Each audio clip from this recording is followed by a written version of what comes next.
4వ మాట, కీర్తనల గ్రంథము 136 అధ్యాయం 15వ వచనం. కీర్తనల గ్రంథం 136 అధ్యాయం 15వ వచనం.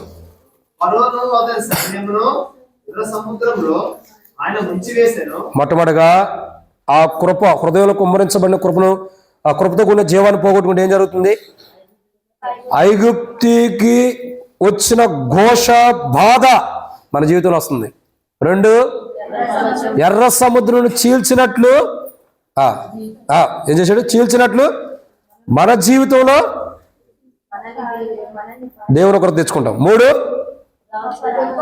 గొప్ప రాజులు సైతం హతం చేశాడు. అంటే దేవుళ్ళు సరిగా నడవపోతే మనకు అర్థమయ్యే జీవితం వచ్చింది. 4వ ప్రమాదం ఏంటంటే ఫరోను అతని సైన్యంను ఎర్ర సముద్రంలో ఆయన ముంచేశాడు.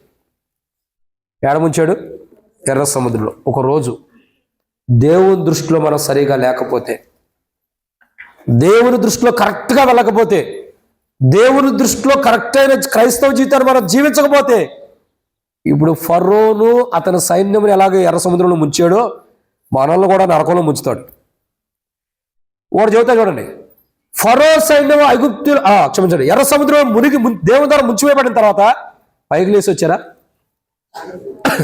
సహజంగా చెప్పండి, ఒక మనిషి నీళ్ళలో పడి చనిపోతే పైకి లేస్తాడా? లేకుండా లేస్తాడు లేదా? లేస్తాడు. మరి ఫరో ఎందుకని లేకపోలేదు? ఫరో సైన్యం ఎందుకని లేకపోలేదు? ఫరో యొక్క రథములు కానీ రౌతులు కానీ ఎందుకు లేకపోలేదు? ఇప్పుడు ఒక జీవి చచ్చిపోయినా, ఏది ఒక ఆవు కానీ, ఒక గాడిద కానీ, ఒక కుక్క కానీ, ఒక నక్క కానీ, ఏదో ఒకటి నీళ్ళలో పడి చచ్చిపోయినా కొన్ని రోజులకి అది బయటికి కనబడుతుంది. ఖచ్చితంగా కనబడదా? కనబడిద్దా లేదా? చూశారు లేదా ఎప్పుడైనా? నేను చూసా చాలాసార్లు కుక్కలు నీటిలో పడి ఉబ్బిపోయి కొట్టుకుపోతుంది చూసారనా? ఎక్కువ శాతం పంచాయతీ సెక్రటరీలకే కనపడతాయి. ఎందుకంటే ఆ గ్రామ పంచాయతీలో జరిగినాయని వాళ్ళకే వస్తాయి. సరే, మాకు కూడా అప్పుడు కంటికి కనపడతాయి. అవి ఏదో టైంలో దేవుని వాక్యం ఉపయోగపడతాయి. కాబట్టి అది చనిపోయి పైకి లేచినాయా? ఫరో యొక్క సమస్త సైన్యం మొత్తంగా పైకి లేచారా? నా తెలిసి లేరు. ఎందుకంటే వాళ్ళు ముంచివేయబడ్డాడు, పైకి ఎక్కడ లేస్తున్నాడు? సహజంగా మనిషి నీళ్ళలో పడితే ప్రాణం విడిచిన తర్వాత లేకపోబడతాడు. కానీ ఇక్కడ ఫరో లేచాడా? దానికి అర్థం ఏంటంటే ఓ రోజు దేవుడు మనల్ని నరకంలో పడివేసినప్పుడు నువ్వు పైకి లేచి రావటం అసంభవం. పైకి రాలేవు, అది వాస్తవం. ఫరోని దేవుడు ఎర్ర సముద్రం ముంచినప్పుడు ఫరో లెగిసి రాలేదు. కనీసం తన దేహం కూడా ఎవరికి కనబడాల. ఇప్పుడు కొంతమంది ఆ యొక్క ఎర్ర సముద్రం దగ్గరికి వెళ్ళి పరిశోధన చేసేవారు వెళ్ళి, శాస్త్రవేత్తలు వెళ్ళి ఆ యొక్క నీటి అడుగు భాగానికి వెళ్ళి పరీక్షించి చూస్తుంటే ఎముకలు కనపడుతున్నాయంట, రథ చక్రాలు కనపడుతున్నాయంట. అంటే ఏ కోణంలో ఆలోచన చేయండి. దేవుడు ఫరోని ఆ ఎర్ర సముద్రం ముంచిన తర్వాత పైకి రావడానికి దేవుడు అనుమతించలా. అంటే దేవుని దృష్టిలో సరిగా లేడు కాబట్టి అనుమతించలా. అంటే దేవుని దృష్టిలో సరిగా మనం లేకపోతే ఏం జరిగిందండి మన జీవితంలో? నరకంలో అణిచివేయబడతాం. ఆయన ఎర్ర సముద్రంలో అణిచివేయబడ్డాడు, మనం నరకంలో అణిచివేయబడతాం. అక్కడ కూడా అణిచివేయబడి కేకలు పెడుతున్నాడు, అయ్యా దావీదు కుమారుడా మమ్మల్ని కరుణించమని. దేవాలయం ఆయన దేవుడి సన్నిధిలో కూడా మార్గంలో కూడా వెళ్తుంటే కుష్ఠరోగులు కేకలు వేశారు. కానీ ఒకడైతే ఎర్ర సముద్రంలోనే క్షమించండి నరకంలోనే కాలిపోతూ కేకలు వేస్తున్నాడు. ఏమని? తండ్రి అయిన అబ్రహామా, నీ కుడి పార్శ్వం నుండా లాజరు యొక్క బొటన వేలు తీసుకొచ్చి ఓ నీళ్ళలో ముంచి నీటి చుక్క నా గొంతు మీద నా నోట్లో. అంటే ఒక్క నీటి చుక్కకే కాలిపోతున్న నీ దేహంలో ఉన్న ఆ యొక్క కాలిపోతున్న నీ జీవితం, నీ దేహం జీవాన్ని ఇచ్చిద్దా? నీ ఆత్మ ఒక్క నీటి బొట్టుకే. మరి ఎందుకు అడుగుతున్నాడంటే అణిచివేయబడ్డాడు నరకంలో. నిన్నొక్కసారి నరకంలో వేసాడంటే బైబిల్లో రాయబడుతూ వచ్చింది, ఆయన ముయ్యగా తెరవగలిగిన వాడు లేడు. ఆయన తెరవగా ఒక్కసారి నరకంలో వేసాడా? తీసే ప్రపంచంలో ఎవడు ఎన్ని తలకిందులైనా సరే, ఎన్ని ప్రభుత్వాలు వచ్చినా ఎవడు తీయలేడు. ఎందుకని? ఆయనకు అధికారం ఉంది. ఆయన ముయ్యగా తెరవగలవాడు లేడు, ఆయన తెరవగా ముయ్యగలిగిన వాడంటే ఎవడో లేడు. ఆయనకే సర్వాధికారం ఇవ్వబడుతూ వచ్చింది. మీకు అర్థమవుతుందండి? ఒక్కసారి ఫరో వల్లే మనం నరకంలో కానీ వేయబడి అణిచివేయబడితే ఇక నువ్వు కేకలు పెట్టినా, అరుపులు పెట్టినా, ప్రభువా నేను 1,000 మందిలో విశ్వాసనయ్యా, అయ్యా దేవుని మందిరానికి హర్షద మందిరానికి వెళ్తూ వచ్చిన విశ్వాసం అయ్యా, అయ్యా బలలో పాల్గొంటూ వచ్చా నీ సేవకుడు చెప్పిన ప్రతిసారి చెయ్యొత్తానయ్యా, అయ్యా నేను కూడా నరకంలో కాలిపోతున్నానా. ఇంకా అక్కడ సేవకుడు లేదు, సేవకురాలు లేదు, నరకంలో కాలిపోతుంటే ఇంకేంటి చేసేది. ఇక నువ్వు ఆ ఏదైనా పడతా ఉంటామే, దేవుడు కనికరిస్తే బయటకు వస్తావేమో.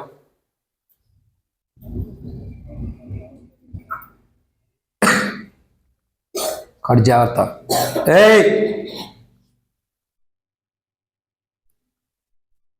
కారులో ఉన్నప్పుడు నవ్వుతా, ఇంటికి వచ్చినప్పుడు సంతోషిస్తా, కానీ మందిరంలో ఉన్నప్పుడు ఏను కుదరవు. నాకు కరెక్ట్గా ఉండాలి, లేకపోతే దెబ్బలు పడతాయి. ఇప్పుడు వచ్చాను సరే. కాబట్టి పూర్ణిమక్క ఏం బాధపడదు, కొట్టినా కానీ ఉందా? ఉందిలే, బాధపడదు. ఓసారి దెబ్బ పడింది కదా, ఎక్కడ దెబ్బ పడింది నీకు? పాత మందిరంలో కాదు, దానికంటే మందిరం కూడా సాటు పడింది. రేపు ఈరోజు సాయంత్రం వెళ్తాం అక్కడికే. జాగ్రత్త, మళ్ళీ సంవత్సరం వస్తున్నట్టుంది. దేవుని మందిరంలో సరిగా లేకపోతే నా పిల్లైనా ఎవరి పిల్లైనా నాకు ఒకటే, సరేనా? మంచోడేను. కాబట్టి దేవుని యొక్క వాక్యం ఏంటంటే, ఒకరోజు మనల్ని అణిచివేసే సమయాన్ని మనం తెచ్చుకోవద్దు.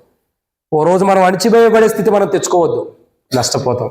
అలా నష్టపోకూడదని, మనం నరకంలో అణిచివేయబడకూడదని, ఫరోలాగా పైకి రాని స్థితిలోకి మనం వెళ్ళిపోకూడదని, ఆ ఫరోలాగా అంత ప్రమాదకరమైన జీవితం మనకు రాకూడదని యేసు ప్రభువు ఈరోజు మనకి ఆయన దేహాన్ని, ఆయన రక్తాన్ని మనకి సమీపంగా ఉంచాడు. కానీ మన జీవితం మార్చుకుంటే ధన్యులేం. ఇది అణిచివేయబడకోకుండా ఉండడానికి జీవితం మార్చుకో. ఆయన దృష్టిలో సరిగా లేవని గుర్తించుకో. జీవితం మార్చుకుంటే ధన్యురాలు, లేకపోతే మేమేం చేయలేం. ఇది 4వ మాట. 5వ విషయాన్ని చూద్దామండి. కీర్తనల గ్రంథము 136వ అధ్యాయం. టైం ఎంత? కీర్తనల గ్రంథం 136వ అధ్యాయం ముగిచ్చేద్దామండి, పావుగంటలు మొత్తం. కీర్తనల గ్రంథము 136వ అధ్యాయం 5వ వచనం. ఎన్నో మాట ఇది? 5. కీర్తనల గ్రంథము 136వ అధ్యాయము 16వ వచనం. 136:16. అరణ్య మార్గమున ఆయన తన ప్రజలను తోడుకొని వచ్చెను, ఆయన కృప నిరంతరముండును. కాబట్టి ఇక్కడ రాయబడుతున్న ఎన్నో మాట ఇది? 5వదిగా. అరణ్య మార్గమున ఆయన తన ప్రజలను ఏం చేశాడు? తోడుకొని వచ్చాడంట. కాబట్టి ఆయన కృప ఉంది. ఇప్పుడు ఆ కృపను మనం కోల్పోతే ఏం జరిగింది? ఏ కృప ద్వారా అయితే మన హృదయాల్లో జీవాన్ని కుమ్మరించాడు దేవుడు, ఆ కృపను మనం కోల్పోతే 5వదిగా జరిగే ప్రమాదం ఏంటో చెప్పమంటారా? అరణ్య మార్గమున ఆయన తన ప్రజలను తోడుకొని వచ్చాడంట. అరణ్య మార్గం తోడుకొచ్చిన తర్వాత మధ్యలో ఇంకా జరుగుతూ వచ్చినాయి. అరణ్య మార్గంలో ఏం జరుగుతూ వచ్చినాయి? ఆయన కృపని కోల్పోయి, హృదయంలో కృపను కోల్పోయిన వారి జీవితాల్లో జరిగింది. ఆయన కృపని ఎవరి హృదయాల్లో ఉందో వాళ్ళని తోడుకుని వచ్చాడు అరణ్యం కూడా. అసలు అరణ్యంలో ఎన్ని సంవత్సరాలు ఉన్నా దేవుని ప్రజలు చెప్పండి? 40 సంవత్సరాలు. ఇంకా కరెక్ట్గా చెప్పండి, రెఫరెన్స్ నేను తర్వాత గ్రూప్లో పెడతానండి. ఇశ్రాయేల్ ప్రజలు అరణ్యంలో ఎన్ని సంవత్సరాలు ఉంటారు? 40, 38. 40, 38. ఇంకా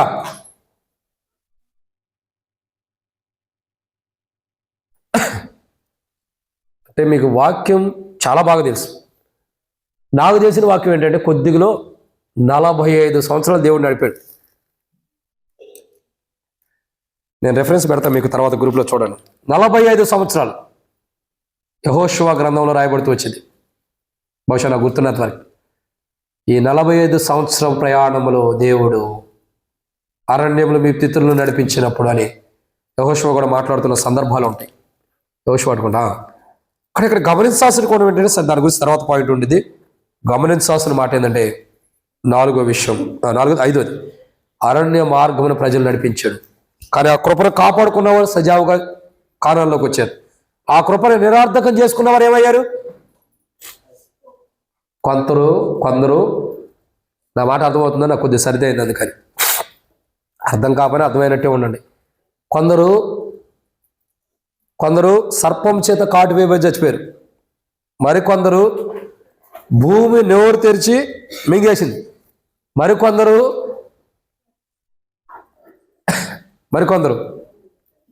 దేవుని కోపానికి దాహులైపోతున్నారు. మరికొందరు చెప్పండి.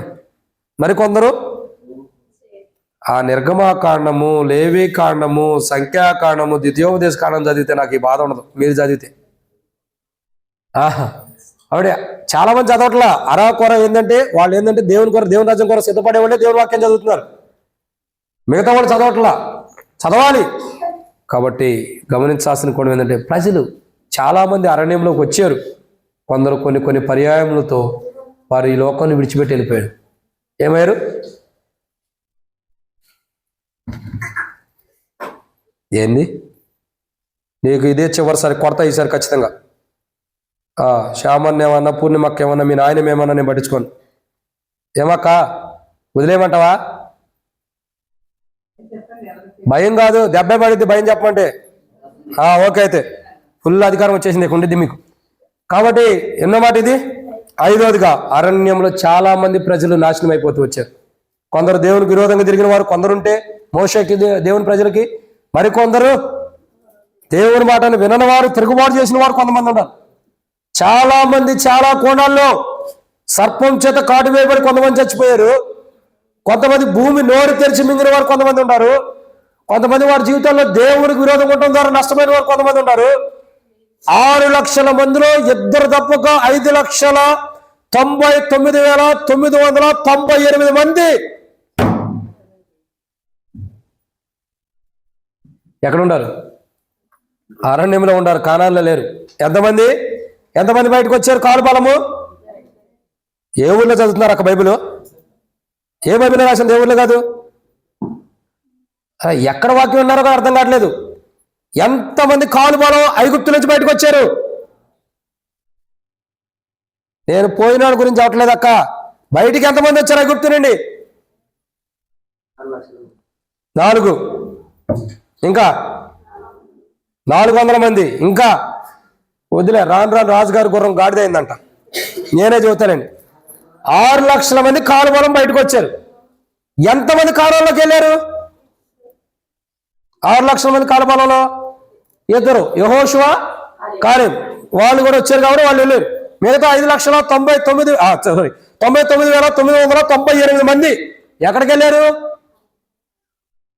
ఇప్పుడు మనం అందరం కలిసి ఇక్కడి నుంచి బయలుదేరి వాక్యం ఆపేసి చెరువు కాడికి వెళ్ళి, ఈ మూలకి వెళ్ళి, సిమెంట్ రోడ్లో కూడా నడుచుకుని వెళ్ళి, ప్రహరీ గోడ కట్టినటువంటి ప్రాంతంలోకి వెళ్ళి, అక్కడ సమాధుల్లోకి వెళ్ళి చూస్తే తెలిసింది. అప్పుడు అర్థమైంది మనకు అందరూ ఆడికి వెళ్ళారు అన్నది. 5,99,988 మంది, 2 తక్కువ 6 లక్షల మంది అరణ్యంలో హతమవుతూ వచ్చారు. అసలు దేవుడు ఏం చేశాడు? అరణ్యంలో ఆయన తన ప్రజలు తోడుకొచ్చాడు. తన ప్రజలు ఎవరు? 5,99,998 మంది కాదు. మరి ఎవరు ఆయన ప్రజలు? 2 మాత్రమే, యెహోషువ, కాలేబు మాత్రమే. మిగతా 5,99,998 మంది ఆయన ప్రజలుగా లేరు. అందుకేమైపోతూ వచ్చారు? నష్టాన్ని తెచ్చుకుంటూ వచ్చారు. మనకు ఆ నష్టం అవసరమా? ఆ దేవుని ప్రజల వల్ల నష్టం కాకూడదని, అంత దినముల మనకు నష్టం రాకూడదని బుద్ధి కలుగుటకై దేవుడు మన పితృల గురించి మనకి ఈ గ్రంథంలో రాసిపెట్టి ఉంచాడు. ఈ గ్రంథంలో రాసిపెట్టడం కారణం ఏంటి? మన బుద్ధి కలుగుటకై. ఇది అంత్య దినములు. సంతోషాలు పక్కన చేర్చుకోండి, సిస్టర్స్ దగ్గర తీసుకోండి. కాబట్టి అరణ్యంలో 5,99,998 మంది హతమవుతూ వచ్చారు. అలాగూ హతమయ్యే జీవితం మనకొద్దు. అలాగూ మనం హతము కాకూడదని అరణ్యంలో దేవుని ప్రజల దేవుని నడిపిలో 2 నడిచారు. మిగతా 6 లక్షల 2 తక్కువ 6 లక్షల మంది ఎలా హతమవుతూ వచ్చారు? అలా హతము కాకూడదని ఈరోజు ఆయన కుమారుడైన దేహం, ఆయన కుమారుడైన యేసుప్రభు రక్తం మనకు సాదృశ్యం నుంచి మీరు 5,99,998 మంది వల్ల నష్టపోకూడదు. మీ జీవితాన్ని మార్చుకోండి అని, మన జీవితాన్ని మార్చుకోవడానికి ఆయన దృష్టిలో మంచివారు ఉండటం కొరకై ఆయన కుమారుడి దేహం మనకు ఇచ్చాడు. ఆయన రక్తాన్ని మనకు ఇచ్చాడు. ఈ దేహం తిని రక్తం తాగితే మనలో దేవుని కృపతో కూడిన జీవం ఉంటుంది. కాబట్టి ఇడుగో పెండ్లి కుమారుడు అనగానే సంఘముగా మనం ఎత్తబడతాం. ఇదన్నమాట. 5. 6వ విషయం చూద్దానండి. టైం ఎంత? 6వ మాట కీర్తనల గ్రంథం 136 అధ్యాయం 24 వచనం. క్షమించండి, 136, 24 కీర్తనల గ్రంథము.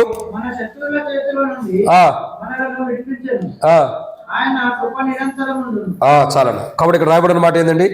మన శత్రువుల చేతిలో నుండి ఆయన మనల్ని విడిపించారు, ఆయన కృప నిరంతరం ఉండును. అంటే మన శత్రువుల చేతిలో నుండి కిరణ్ అన్న ఉన్నాడా బయట? మీ వెనకాల వెళ్తున్నాయి, కొద్దిగా మాట్లాడినా. మీ వెనకాల వెళ్తున్న వాటిని మాట్లాడండి. కానీ ఇక్కడ 6వ మాట మీరు చూడొద్దు, ఎవరికి చెప్పారో వాళ్ళే చూడాలి. అది ఇక్కడి నుంచి వరం పట్టేసారు వెనక వరకు. ఏమి లేదండి, 31st ఒక గొర్రెను మేకను అడిగాను, అవి వెళ్తున్నాయి చూడమని చెప్పి మాట్లాడమని, అంతే. మనం వాటి కొరకు ఎందుకు చూడాలా? సరే, 6వ మాట ఏంటంటే మన శత్రువుల చేతిలోంచి మనల్ని విడిపించను ఆయన కృపను బట్టి. ఆ నిరంతరం ఉండే కృప ఏం చేయబడుతూ వచ్చిందండి? మన శత్రువు చేతి నుంచి మనం విడిపించబడ్డాం. ఇప్పుడు ఆయన కృపను మనం దూరం చేసుకుంటే ఏమైంది? మరి ఆయన కృపతో కూడిన జీవాన్ని మనం దూరం చేసుకుంటే ఏమైంది? శత్రువు చేతి నుంచి విడిపించబడ్డాం మనమే, మళ్ళీ ఆ శత్రువు చేతిలోనే ఉంటాం. మీకు అర్థమవుతుందండి? ఏ శత్రువు చేతిలో నుంచి అయితే దేవుడు తన కృపలతో కూడిన జీవం బట్టి విడిపించాడో, ఆ కృపతో కూడిన జీవం మన హృదయంలో కోల్పోతే జరిగే ప్రమాదం ఏంటో తెలుసా? శత్రువు చేతికి మనం అప్పగించబడతాం. నేను సింపుల్గా అంటే కొద్దిగా చెప్పి నేను ముగిచ్చేస్తా. శత్రువు చేతికి ఒక రాజు అప్పగించబడ్డాడు, సిద్కియా రాజు శత్రువు చేతికి అప్పగించబడ్డప్పుడు ఏం జరిగింది తన జీవితంలో? మరి బైబిల్లో ఒక రాజు ఉన్నాడు. ఏం జరుగుతూ వచ్చింది? ఒక రాజు లాంటి వ్యక్తి ఏమో ఇశ్రాయేల్ ప్రజలు రక్షించే రాజు లాంటి వ్యక్తి ఎవరు? రాజు అంటే ఎవరు? తన ప్రజలు రక్షించుకుంటాడు, కాపాడుకుంటాడు. రాజు లాంటి వ్యక్తి న్యాయాధిపతుల దినాల్లో ఒక వ్యక్తి ఉన్నాడు. ఎవరైనా? సంసోన్ ఉన్నాడు. ఎవరున్నారు? సంసోన్. న్యాయాధిపతుల దినముల్లో న్యాయాధిపతుల కింద 16వ అధ్యాయం చూడగా ఆ దినంలో సంసోన్ అనే వ్యక్తి దేవుని ప్రజలు రక్షిస్తున్నట్టు ఒక రాజులాగా ఉన్నాడు. రాజు కాదు కానీ రాజులాగా ఉన్నాడు. లేదా? ఉన్నాడు ఆ దినాల్లో. ఆ దినాల్లో కూడా రాజే కానీ ఎవరైనా సంసోన్ దేవుని ప్రజలు రక్షిస్తే రాజుగా ఉంటూ వచ్చాడు, ఒక రకంగా చెప్పాలంటే. ఇంకా బైబిల్లో చాలా మంది రాజులు ఉంటూ వస్తున్నారు, చాలా మంది రాజులు ఉంటూ వచ్చారు. ఇప్పుడు సంసోన్ అనే ఒక రాజులాగా మనం ఎంచుతాం. ఇశ్రాయేలు ప్రజలు రక్షిస్తారంటే రాజు లాంటి వాడు. ఆ రాజు లాంటి సంసోన్ని శత్రువులు పట్టుకున్నప్పుడు ఏం చేశారు ఫిలిష్తీయులు? ఏం చేశారు చెప్పండి? ఫస్ట్ కళ్ళు పీకేశారు. వాడు కళ్ళు బాగుండకూడదు, కళ్ళు ఉంటే మనల్ని అందరూ నాశనం చేస్తాడు.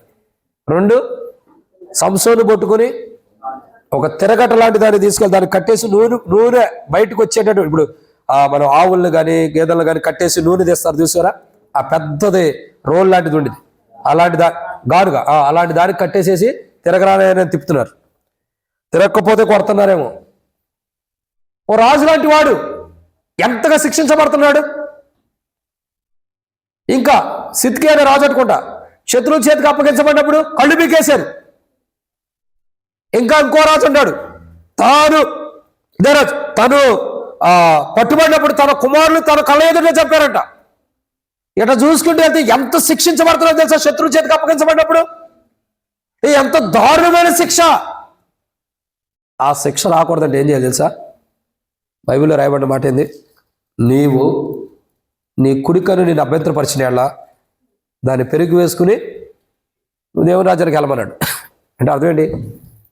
అభ్యంతరపరిచే వాటిని తొలగించుకోవాలని అర్థం. నువ్వు శత్రువు చేతికి అప్పగించబడుతున్నావంటే నువ్వు దేవుని దృష్టిలో అభ్యంతరంగా ఉండవని అర్థం. ఏదో దేవునికే అభ్యంతరకరమైనది మన జీవితంలో ఉంది కాబట్టేగా దేవుడు శత్రువు చేతికి అప్పగిస్తుంది. దేవునికి అభ్యంతరకరమైన జీవితం మనలో లేనప్పుడు దేవుడు మన శత్రువు చేతికి అప్పగిస్తాడా?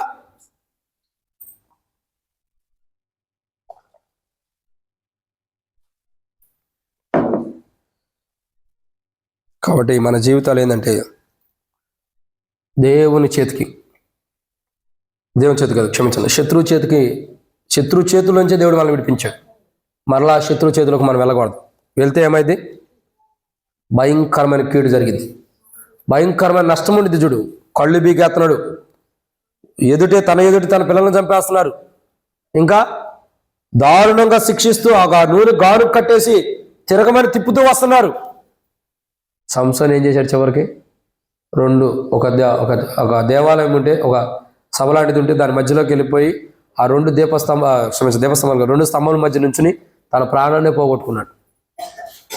అంటే ఒకటి ఆలోచించే, ఎప్పుడైతే దేవునికి విరోధమైన జీవితం మనలో ఉంటుందో అప్పుడు మనకు మరణము లేదా శిక్ష లేదంటే నష్టం తప్పక క్రీస్తుతో కూడిన కృపతో కూడిన జీవం మనలో ఉండదు. ఈ నష్టం తప్పక ఇంకేముండదు. ఆ నష్టం మనం ఎందుకు తెచ్చుకోవాలి? ఆ క్రీస్తుతో కూడిన కృపతో కూడిన జీవం మనలో ఉంటే మన శత్రు చేతులకు అప్పగించబడం కదా. అప్పగించబడుతున్నాం అంటే అర్థం ఏంటి?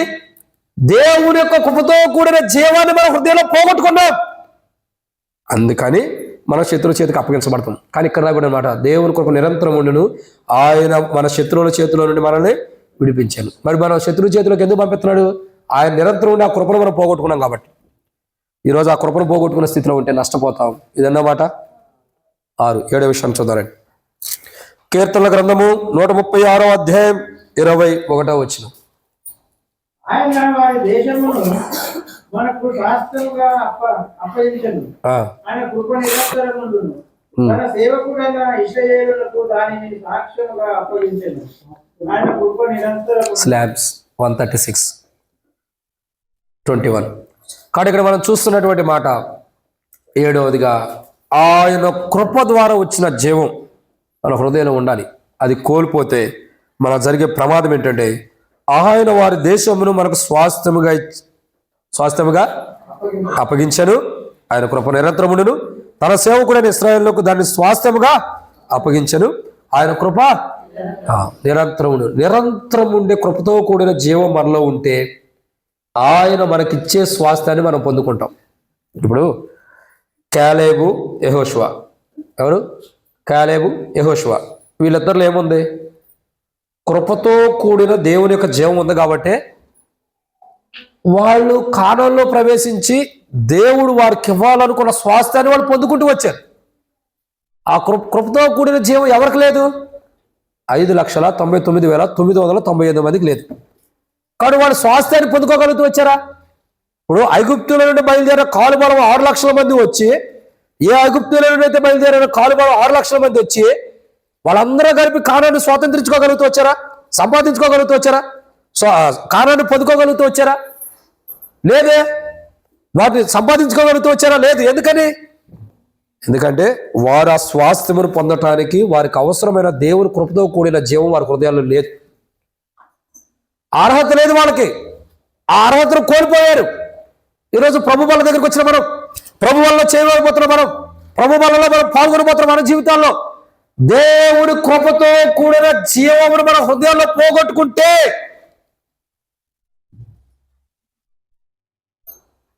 ఆయన మనకు స్వాస్థ్యముగా ఇచ్చే పరలోక రాజ్యానికి మనం వెళ్ళలేము.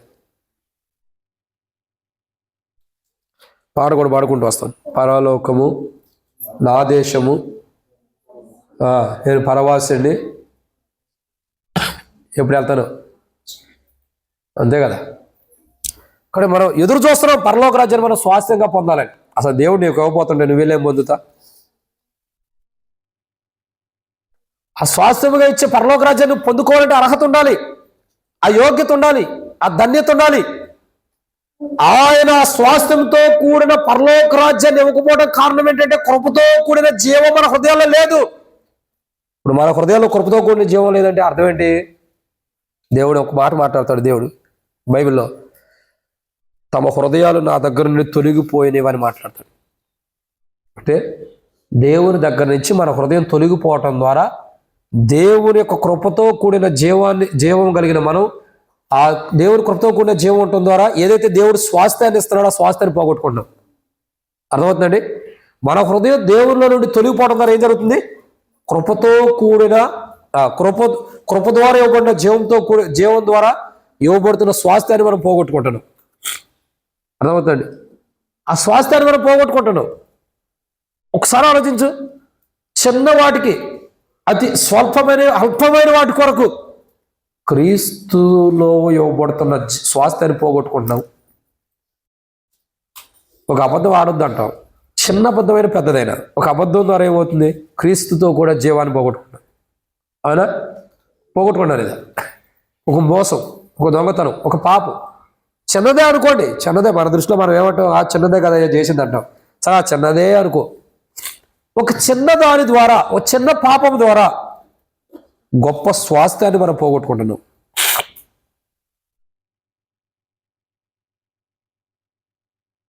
మనం అందరం చేసే పనులు ఏంటి తెలుసా? మనం అందరం చేసే పనులు ఏంటంటే చిన్న చిన్న వాటి మీద మనసు పెట్టి గొప్పదాన్ని పోగొట్టుకుంటున్నాం. దేవుడిని ఎక్కువబోతున్న స్వాస్థ్యం వేరు, అది గొప్పది. దాన్ని అందరికి ఇవ్వట్లా. నేను ఒక మాట చెప్పి నేను ముగిచ్చేస్తా, టైం అయిపోయింది. ఎంతైందమ్మా? 12:47 అనుకున్న దాని ప్రకారం ముగిస్తున్నాము. ఒక 2 నిమిషాలు 3 నిమిషాలు ఎక్స్ట్రా అయింది. ఎవరికి మంచోళ్ళే, మీరేమనుకోరు. తొందరగా ముగిచ్చే కదా, మంచి సేవకుడు కాబట్టి ఒకటి గుర్తుపెట్టుకోండి. మనం ఏదైనా స్వాస్థ్యాన్ని పొందుకుంటున్నామంటే, ఒక స్వాస్థ్యాన్ని నీకు ఇస్తున్నారంటే దాన్ని నువ్వు పొందుకోవడానికి ఎంత జాగ్రత్తగా ఉండాలి. చిన్న చిన్న వాటి కొరకు, స్వల్పమైన వాటి కొరకు స్వాస్థ్యాన్ని పోగొట్టుకుంటాను. దేవుడు నీకు ఇచ్చే స్వాస్థ్యము బహు గొప్పదే. నీ తండ్రి నీకు ఇచ్చే ఆస్తి కంటే, నీ తల్లి నీకు ఇచ్చే ఆస్తి కంటే, నీ కుటుంబీకులు నీకు ఇచ్చే ఆస్తి కంటే పరలోకములో ఉన్న స్వాస్థ్యం అతి గొప్పది. దానితో ఏది కూడా సమమైంది కాదు. ఈ లోకంలో వెండి బంగారాలు కలిగి ఉండ, ఎంత బంగారం, ఈ లోకంలో ఉన్న బంగారం మొత్తం తీసుకొచ్చి నీ ఎదుటి పెట్టినా పరలోకంలో దేవుడు నీకు ఇచ్చే స్వాస్థ్యముతో అవి పోల్చదగినవి కాదు, సమమైనవి కావు. అంత గొప్ప స్వాస్థ్యాన్ని పరలోకంలో దేవుడు నీకు ఇవ్వబోతున్నాడు. ఆ స్వాస్థ్యాన్ని పొందుకోవాలి. 5,99,998 మంది ఏం చేశారు? నష్టపోయారు ఆ స్వాస్థ్యాన్ని. అర్థం కావట్లా. దేవుడు మాట్లాడుతున్నాడు. ఒకటి చూసుకోండి, ఎప్పుడైనా చెబుతున్నానండి, దేవుడు నిర్దాక్షిణముగా ఎవరి మీదకి తీర్పు తీర్చుకున్నాడు, ఎవరి మీద కూడా అన్యాయంగా తీర్పు తీస్తున్నాడు. మనతో మాట్లాడతాడు. ఫస్ట్ మనం సరి చేసుకోకపోతే తర్వాత మన మీదకి తీర్పు వచ్చింది. ఫస్ట్ ఏం చేస్తాడు దేవుడు? మనతో మాట్లాడతాడు. మనం సరి చేసుకోకపోతే మన మీదకి తీర్పు వచ్చింది. అంటే దేవుడు మొదట హెచ్చరిస్తాడు, సరి చేసుకోకపోతేనే తీర్పు. ఇప్పుడు అంతమంది, 2 తక్కువ 6 లక్షల మందికి దేవుడు ఎన్నో పర్యాయాలు మాట్లాడుతూ వచ్చాడు. వాళ్ళు చూడండి, ఐగుప్తు నుంచి బయటకు వచ్చిన తర్వాత మాకు చేపలు లేవని అంటున్నారు. చేపలు ఇచ్చాడు. తినడానికి ఆహారం లేదన్నారు. ఏమిచ్చాడు? మన్నాని ఇచ్చాడు. ఇంకా తాగటానికి నీళ్ళు లేవు, ఈ మారా అనుభవం ఉండబట్టి నీళ్ళు ఇచ్చాడు. ఇంకేం కావాలి? వారు ఏమడితే అది ఇత్తు వచ్చాడు దేవుడు. కానీ దేవుడు వారు ఏమడిగితే వారికి ఇచ్చాడు. కానీ దేవుడు ఇవ్వాలనుకున్న దాన్ని ఇశ్రాయేలు ప్రజలు పొందుకోలేకపోయారు. దేవుడు ఇవ్వాలనుకుంటుంది ఏంటి? పరలోక స్వాస్థ్యం. ఆ పరలోకాన్ని స్వాతంత్రించుకోవాలనేది దేవుడి ఉద్దేశం. ఈ ఐగుప్తులో ఉన్న దేవుని ప్రజల్ని కానంలో పెట్టాలనేది దేవుడి ఉద్దేశం. ఈ భూమి మీద ఉన్న మనల్ని పరలోక రాజ్య స్వాస్థ్యం మనకి ఇవ్వాలనేది దేవుడి చిత్తం. కానీ ప్రజలు ఏం చేశారు? మాకు ఆ పరలోక రాజ్యం తర్వాత సంగతి, కానీ మాకు ఇక్కడ భోజనం అవసరం, నీళ్ళు అవసరం, ఇక్కడ మాకు ఇవి కావాలి. ఐగుప్తులో ఉన్నప్పుడు చేపలు పెట్టారు, మాకు ఆ చేపలు దేవుడు గట్టిగా పెట్టాడు తీసుకొచ్చి. ఎంత గట్టిగా అంటే పళ్ళల్లో ఇరుక్కుపోయినాయంట వాళ్ళకి. ఇంకా నన్ను అడిగితే గొంతు దాకా ఉండే వాళ్ళకి చేపలు తిని మళ్ళీ దేవుడు తెస్తాడో లేడు, ఇస్తాడో లేదు. ఇంత దారుణమైన జీవితం ఎందుకు? నష్టం తెచ్చుకోవడం. చాలాసార్లు మన జీవితాలు ఇవే ఉంటాయి. ఇవే మన జీవితంలో సంప్రాప్తతో వస్తాయి. అవద్దు, నష్టాన్ని తెచ్చుకోవద్దు. నిన్ను దేవుడు ప్రేమించి యేసు ప్రభువులో నీకు రక్షణ ఇచ్చి దేవుని కృపచేత నీకు పరలోక రాజ్యాన్ని ఇవ్వాలని క్రీస్తు యేసు యొక్క కృపతో కూడిన జీవాన్ని నీలో ఉంచండి హృదయం. ఆ జీవాన్ని పోగొట్టుకోవడం ద్వారా పరలోక రాజ్యంలో స్వాస్థ్యాన్ని పోగొట్టుకుంటున్నావు. ఏ దేవుడైతే నీకు పరలోక రాజ్యంలో స్వాస్థ్యం ఇవ్వాలనుకుంటున్నాడో ఆ స్వాస్థ్యాన్ని పోగొట్టుకుంటున్నావు. ఇప్పుడు చూడండి, ఇంత బ్రతికి లోకంలో సామెత ఉంది. ఇంత బ్రతికి ఎవరు చచ్చిపోయాడు? సామెతలు బాగున్నాయి. 6వ మాట ఏం చెప్పాను? బుక్ చూస్తున్నారా? ఇది ఎప్పుడైనా ఉంటారు ఈ మాట. ఎంత బతుకు ఇంటి వెనకాల చచ్చాడు అన్నమాట ఎప్పుడు విన్నారు? చిన్నప్పుడే ఉంటారు. మరి ఇప్పుడు పావు గంట క్రితం చెప్పిన 6వ మాటే గుర్తులేదు. ఎంత ధన్యులము, ఎంత గొప్ప. వదిలేక పుస్తకం చూసి చెప్పొద్దు, బైబిల్ చూసి చెప్పొద్దు. నేను అడిగింది ఏంటి? ఇదన్నీ బైబిల్ చూసి చెప్పారా మీరు? ఇంత బతికి ఎక్కడ చచ్చిపోయాను కానీ ఇంటి వెనకాల. మరి 6వ మాట ఎందుకని చెప్పలేకపోతున్నారు? ఉండా మనసంతా కూడా లోకం మీదే ఉంది. బల్లలో ఎప్పుడు పాల్గొని ఎప్పుడు వదిలేస్తాడా, ఎప్పుడు వెళ్ళిపోదామన్న ఆలోచన మీదే ఉంటే ఇంకా వాక్యం ఎందుకు ఉండిద్ది? మళ్ళీ అండర్లైన్ చేస్తాం, 2-3 బుక్కులు పెట్టి రాస్తాం. అసలు రాయాల్సింది హృదయమైన పలక మీద. ఎవరికే గుర్తుండదు. 6వ మాట ఏంటి? మొదటి మాట ఏంటి? చూడండి. వద్దులే, ఇంకెందుకులే, నాకే సిగ్గు అనిపిస్తుంది. నా కింద ఉన్న నా ఆత్మీయ బిడ్డలు ఎలా పెరుగుతున్నారంటే నాకే అవమానంగా ఉంది. ఇంక యూట్యూబ్లో చూసేవాళ్ళు ఎన్ని అనుకుంటారు. మీ దగ్గర ధ్యానించే వర్తమానాలు అంత్యకాలపు వర్తమానాలు ఇవి. మళ్ళీ దొరకవు. ఏ రోజుకి వెళ్ళిపోయిన వర్తమానం మళ్ళీ తిరిగి రాదు నీకు. అంత్యకాలపు వర్తమానాలు, వీటిని పోగొట్టుకోవద్దు. కాబట్టి ప్రియులారా, బైబిల్ చెబుతున్న మాట ఏంటా మాట? జాగ్రత్త గుర్తుపెట్టుకోండి. ఇంత బ్రతుకు బ్రతికి, బైబిల్ చెబుతుంది కాదు ఇది, ఇంత బ్రతుకు బ్రతికి, ఇప్పుడు చెప్పండిలే, చెప్పరా సార్? నేను చెప్తాను. ఇంత బ్రతుకు బ్రతికి ఇంటి వెనకాల చచ్చిపోయాడంట. ఒకడు రాజులా బతికి, ఏం కావాలో అది తిని, ఏది కావాలో అది చేసుకుంటూ రాజాలా బతికి ఇంటి వెనకాలకి వెళ్ళి చనిపోయాడంట. ప్రయోజనం ఏముంది? ఇంత రాజులుగా, యాజకులుగా మనం బ్రతికి, క్రైస్తవ జీవితంలో మేము రాజులమే, యాజకులమే. ఒకరోజు దేవుడు మమ్మల్ని రాజులైన యాజక సమూహంలో నిలబెట్టబోతున్నాడు. 24 పెద్దలు, 4 జీవులు, కోట్ల మంది పరిశుద్ధుని మానగ్రహం పగల ఆరాధిస్తున్నటువంటి దేవుని సన్నిధిలో నేను ఉండబోతున్నా, నేను యాజకుడిగా, రాజుగా ఉండబోతున్నానని చెప్పుకునే విశ్వాసి ఒకడు సర్వలోకము సంపాదించుకుని తన ప్రాణమును పోగొట్టుకున్నట్లు ఈ లోకాలన్నిటిని సంపాదించుకుని దేవుని స్వాస్థ్యాన్ని పోగొట్టుకుంటే ప్రయోజనం ఏంటి? అందుకే నేనన్నా, ఇంత బ్రతుకు బ్రతికి ఇంటి వెనకాల చచ్చిపోయాడట. ఇంత క్రైస్తవ జీవితాన్ని జీవించి నాకు దేవుడు రాజుగా ఉంచుతున్నాడు, దేవుని రాజ్యంలో నన్ను యాజకుడిగా చేశాడని సంతోషించే నీవు ఆ ధన్యతను పోగొట్టుకుంటే ఇంకా దేవుని రాజ్యానికి ఎలా వెళ్తావు? దేవుని రాజ్యానికి కాదు, దేవుని రాజ్యానికి ఇంకా నీకేమవుతుంది? స్వాస్థ్యం పోగొట్టుకోవడానికి కారణం జీవితం సరి చేసుకోవాలి. కాబట్టి ఇప్పటికైనా మొహం ఇంకా చూస్తున్నారు ఎప్పుడు ముగిస్తాడని. నేను నిజంగానే ముగిస్తున్నా. ఈరోజు అద్భుతం, 1 o'clock కల్లా అయిపోయింది కదక్క. కాబట్టి నేను చెప్పే మాట ఏంటంటే, దేవుడు నీకు ఇచ్చే స్వాస్థ్యాన్ని నువ్వు పొందుకో. చిన్నవాటి కొరకు, పెద్దవాటి కొరకు, అల్పమైన వాటి కొరకు, పనికిరాని వాటి కొరకు దేవుడు నీకు ఇచ్చే స్వాస్థ్యాన్ని నువ్వు కోల్పోవద్దు. దేవుడు నీకు ఇచ్చే స్వాస్థ్యాన్ని కోల్పోవద్దు. దేవుడు నీ పట్ల కలిగి ఉన్న ప్రణాళిక వేరు. అసలు నేను రక్షించిందే ఆయన ఉద్దేశం వేరు. ఇంకో మాటలో స్ట్రైట్గా చెప్పంటావా? ఈరోజు మందిరానికి దేవుడు నిన్ను తీసుకురావడానికి ఆయన ప్రణాళిక ఉంది. ఆయన ఉద్దేశం వేరు. ఈరోజు నిన్ను తీసుకురావడానికి సంఘంలో ఎంతమంది లేరు? మరి అనేకులు ఇక్కడ మందిరానికి ఎందుకు రాలేకపోయారు? నువ్వు మాత్రం ఎందుకు దేవుడి మందిరానికి వచ్చావు? దేవుని పరిశుద్ధులతో పాటు ఎడన్న వారితో నువ్వు మాత్రం ఎందుకు కూర్చున్నా? దేవుని ప్రణాళిక ఏంటి తెలుసా? నీకు ఆయన స్వాస్థ్యం ఇవ్వాలి. రాని వారు పొందుతారా లేదా అన్నది అనవసరం. నీకు ఆయన స్వాస్థ్యం ఇవ్వాలని ఎదురు చూస్తున్నాడు. ఆ స్వాస్థ్యాన్ని పొందుకుంటే నువ్వు ధన్యుడు. ఓ రోజు బలలో పాల్గొని అది పోగొట్టుకుంటే నష్టపోతావు. ఆ స్వాస్థ్యాన్ని పోగొట్టుకునే స్థితిలో ఉన్నాం మనం.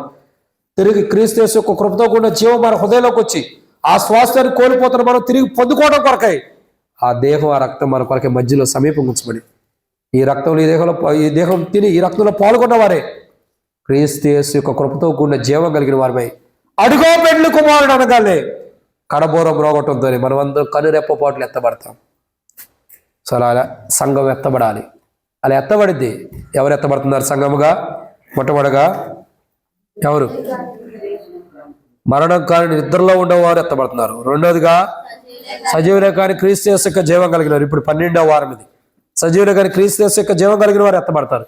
క్రీస్తు యేసు యొక్క కృపతో కూడిన జీవం ఉంటేనే, కృప మనలో ఉంటేనే జీవం ఉంటుంది. ఆ జీవం కలిగిన వారు ఎత్తబడతారు. ఆ కృపతో కూడిన జీవం కలిగిన వారు జీవాన్ని కోల్పోతే మన జీవితంలో జరిగే ప్రమాదం ఏంటి? మొట్టమొదటిగా ఐగుప్తులో తొలిచూల్ని హతము చేసినట్లు ఆ ఘోష మన జీవితాల్లో ఉండేది. 2, ఎర్ర సముద్రం పాయలుగా చేసినట్లు దేవుని కొరత మన మీదకి వస్తుంది. 3, గొప్ప రాజులను హతము చేసినట్లు ఆయన మార్గంలో నడవకపోతే మనం హతం అవుతాం. 4,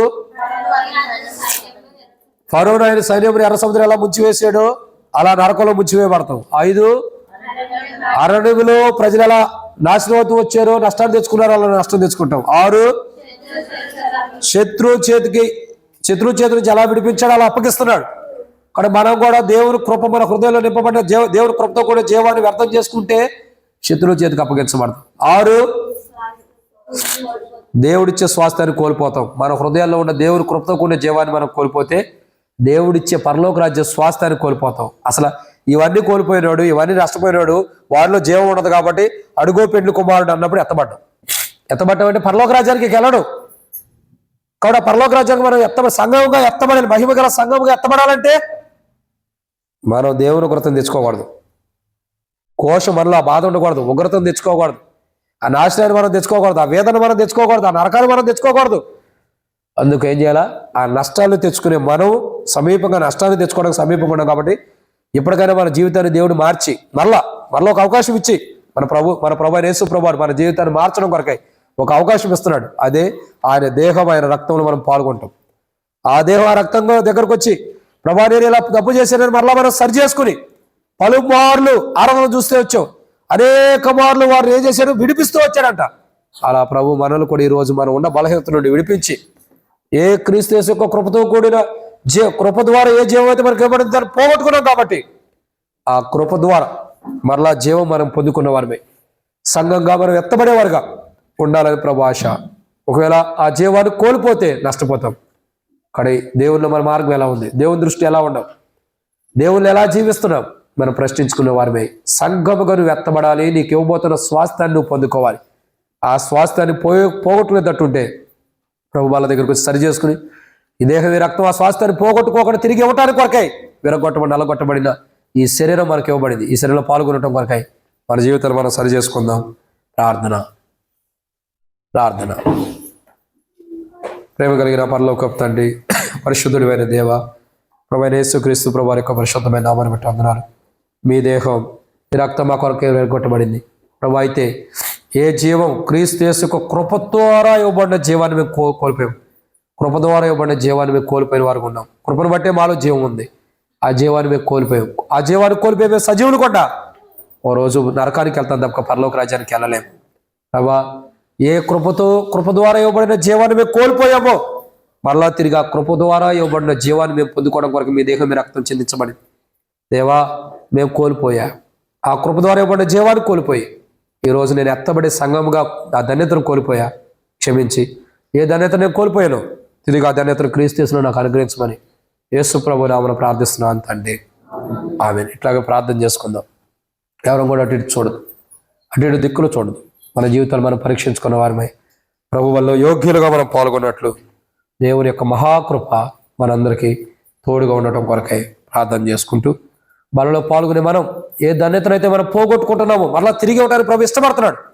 ఆ ధన్యతని, ఆ కృపతో కూడిన జీవాన్ని మరలా తిరిగి పొందుకోవడం కొరకు ఏ బలహీనతని వాటిని సరి చేసుకుని మనలో పాల్గొందాం. అటు ఇటు చూడద్దు.